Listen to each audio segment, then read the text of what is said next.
کے لیے اپنے پاس موضوع الفاظ نہیں پاتا، کیونکہ حضرت مولانا سمیع الحق صاحب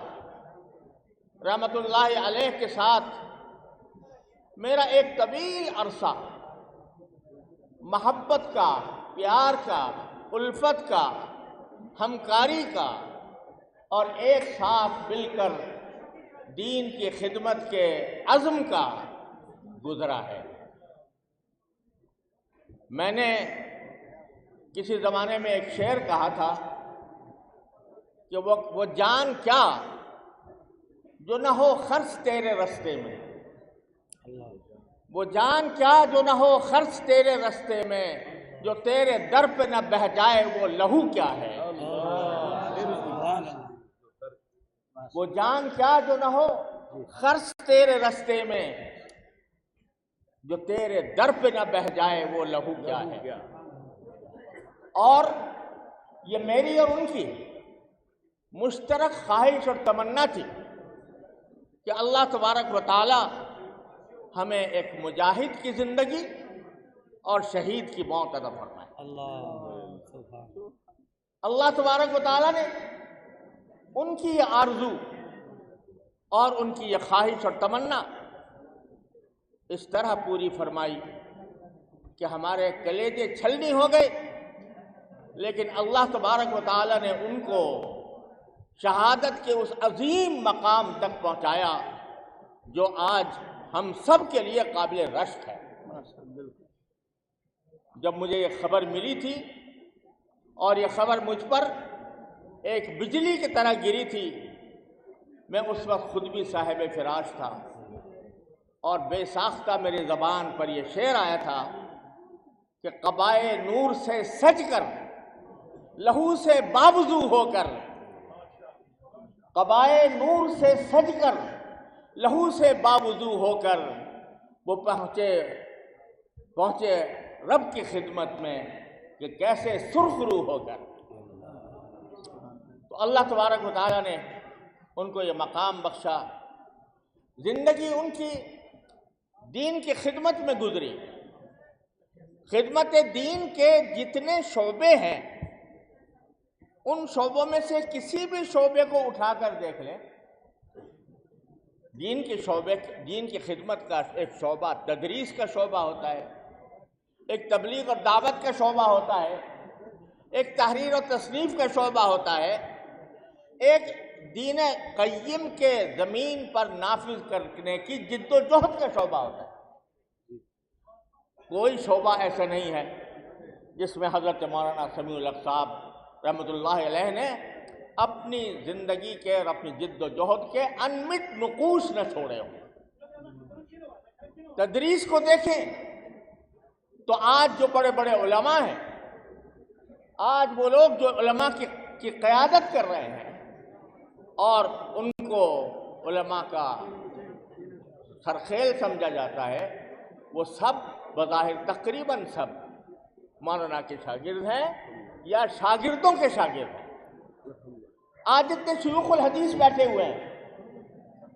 پاکستان میں، کسی نہ کسی طرح ان کے تلمذ کا رشتہ حضرت مولانا سمیع الحق صاحب رحمۃ اللہ علیہ تک جا ملتا ہے۔ تصنیف کے میدان میں دیکھیں تو وہ پہلے وہ نوجوان تحریر نگار تھے جنہوں نے ماہنامہ الحق کے ذریعے اس زمانے میں تجدد اور جدت پسندی کا ایک سیلاب تھا۔ ایوب خان مرحوم کے دور حکومت میں دین کی تحریف کی جا رہی تھی، تو سب سے پہلے مولانا سمیع الحق صاحب رحمۃ اللہ علیہ نے الحق کے رسالے میں اپنے اداریوں کے ذریعے اس تحریف کا پردہ چاک کیا اور یہ بتایا کہ یہ تحریفات دین مصطفی میں، یہ تحریفات کسی طرح بھی قابل قبول نہیں۔ انہوں نے دین کے نفاذ کی جد و جہد میں قومی اسمبلی میں رہتے ہوئے اور پھر پاکستان دفاع کونسل کے سربراہ ہونے کی حیثیت سے جو خدمات انجام دیں وہ کسی بھی باخبر انسان سے مخفی نہیں ہوتے۔ اور بالآخر سارا کا سارا یہ کام کرنے کے بعد مجھے اپنے والد ماجد حضرت مولانا مفتی محمد شفیع صاحب رحمۃ اللہ علیہ کا یہ جملہ یاد آتا ہے کہ جب وہ معرف القرآن تفسیر لکھ رہے تھے تو اس کے آخری حصے تک پہنچتے پہنچتے وہ سخت بیمار ہو گئے اور یہ امید کم رہ گئی تھی کہ وہ اس تفسیر کی تکمیل کر پائیں گے۔ تو وہاں اس موقع پر انہوں نے ایک جملہ ارشاد فرمایا کہ قرآن ختم کرنے کی چیز نہیں ہے بلکہ ایسی چیز ہے جس میں زندگیاں ختم کی جائیں۔ تو اللہ تبارک و تعالیٰ نے ان کی زندگی کے آخری دور میں قرآن کریم کی تفسیر کی عظیم خدمت انجام دلوائی۔ میرے بھتیجوں نے یہ مجھے بتایا کہ ہسپتال میں رہتے ہوئے بھی، بیماری کی حالت میں بھی، جب کبھی ان کو تھوڑی سی بھی مہلت ملتی تو وہ جو تفسیر حضرت مولانا احمد علی لاہوری رحمۃ اللہ علیہ کی تفسیر کا پر جو کام کر رہے تھے چند جملے اس کے ضرور لکھ لیتے تھے۔ الحمدللہ ان کے فاضل صاحبزادگان، ان کے باعظمت بھائی حضرت مولانا انوار الحق صاحب رحمۃ اللہ علیہ اور ان کے ہونہار صاحبزادگان مولانا حامد الحق صاحب، مولانا راشد الحق صاحب، مولانا اسامہ صاحب وغیرہ، ان سب نے الحمدللہ اپنے والد کی میراث کو زندہ رکھنے کی پوری کوشش کی اور ہماری دعا ہے کہ اللہ تبارک و تعالیٰ ان کو ان کے مشن کا صحیح جانشین بنائے اور ان کے مشن کو جاری رکھنے کی خاص توفیق عطا فرمائے۔ یہ اور ساتھ میں یہ جو اس وقت ان کی حیات طیبہ کے لیے جو الحق کا خصوصی شمارہ تیار کیا گیا ہے، میں اس پر مولانا عبدالقیوم حقانی صاحب کو اور عزیزم مولانا راشد الحق صلی اللہ علیہ وسلم کو دل سے مبارکباد پیش کرتا ہوں کہ انہوں نے واقعتاً مولانا کے شایان شان 4 جلدوں میں ایک عظیم صحیفہ تیار کیا ہے جو ہم سب کے لیے ایک روشنی کا مینار ثابت ہو سکتا ہے۔ حضرت مولانا سمیع الحق صاحب رحمۃ اللہ علیہ کے کارناموں میں ایک عظیم کارنامہ یہ طالبان ہے جو الحمدللہ افغانستان میں اللہ تبارک و تعالیٰ نے ان کو یہ توفیق دی کہ 50 سے زائد دنیا کے ملکوں کی فوجوں کو انہوں نے الحمدللہ قوت ایمانی کے ذریعے مفتوح کیا، مغلوب کیا اور اللہ تعالیٰ کے فضل و کرم سے کابل میں ان کی حکومت قائم ہوئی۔ یہ جو طالبان ہیں، اگر آپ ان میں سے ایک ایک کا جائزہ لیں تو ان میں سے بیشتر وہ ہیں جو دارالعلوم حقانیہ سے پڑھے ہوئے ہیں، دارالعلوم حقانیہ سے پڑھے ہیں اور حضرت مولانا سمیع الحق صاحب رحمۃ اللہ علیہ کے زیر تربیت رہے اور اسی لیے مولانا کو طالبان کا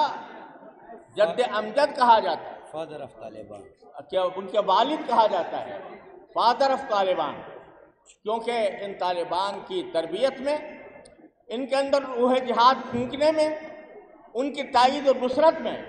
حضرت مولانا سمیع الحق صاحب رحمۃ اللہ علیہ نے عظیم خدمت انجام دی۔ تو آج جو ہم یہ فتح دیکھ رہے ہیں جس پر پورا عالم اسلام الحمدللہ خوشی منا رہا ہے کہ آج الحمدللہ حق کی طاقت نے باطل کو، صرف ایک باطل کو نہیں، 52-56 ملکوں کی فوجوں کو ان نہتوں نے شکست دی اور اللہ تعالیٰ کے فضل و کرم سے کابل میں ان کی حکومت قائم ہوئی۔ تو یہ اس کا صدقہ جاریہ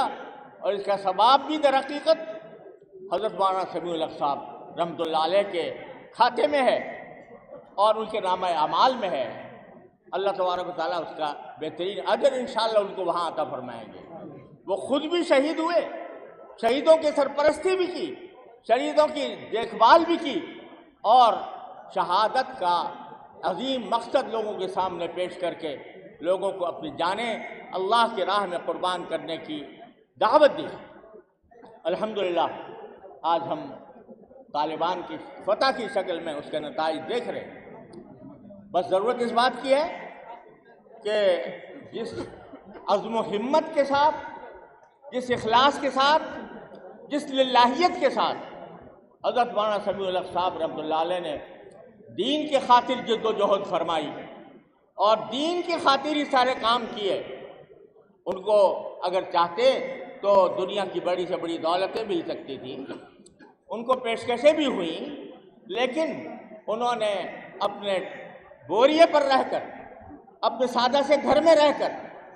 اتنے بڑے عظیم کارنامے انجام دیے۔ اللہ تعالی ہمیں بھی ان کے اس نقش قدم پر چلنے کی توفیق عطا فرمائے۔ دنیا بڑی پربہار لگتی ہے اور دنیا کے عیش و عشرت انسان کو بڑے خوشگوار معلوم ہوتے ہیں، لیکن اگر نبی کریم سرور دو عالم صلی اللہ علیہ وسلم کے ارشاد کے مطابق دیکھا جائے تو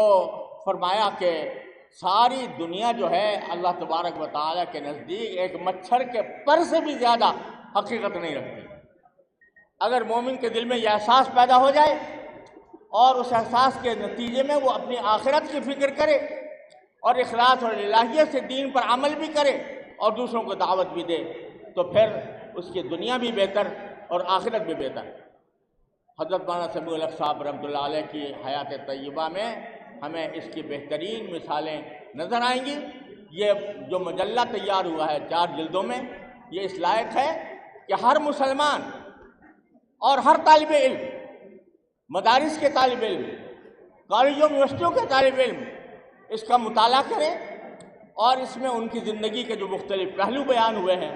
ان کو اپنے لیے اسوہ اور مقتدیٰ بنا کر اپنی زندگی گزاریں۔ میں دل سے دعا کرتا ہوں کہ اللہ تبارک و تعالیٰ ان کے روح فتوح پر اپنی رحمتوں کی بارش برسائے اور برساتا رہے اور ان کے کیے ہوئے کام کو اپنے بارگاہ میں شرف قبول عطا فرمائے اور ان کے جانشینوں کو ان کے مشن کو جاری رکھنے کی توفیق عطا فرمائے اور ہمیں ان کی بہترین نمونوں سے استفادہ کر کے ہمیں بھی اس راہ پر چلنے کی توفیق عطا فرمائے۔ وآخر دعوانا ان الحمدللہ رب العالمین۔ اب کلمات تشکر کے لیے تشریف لاتے ہیں استاد العلماء شیخ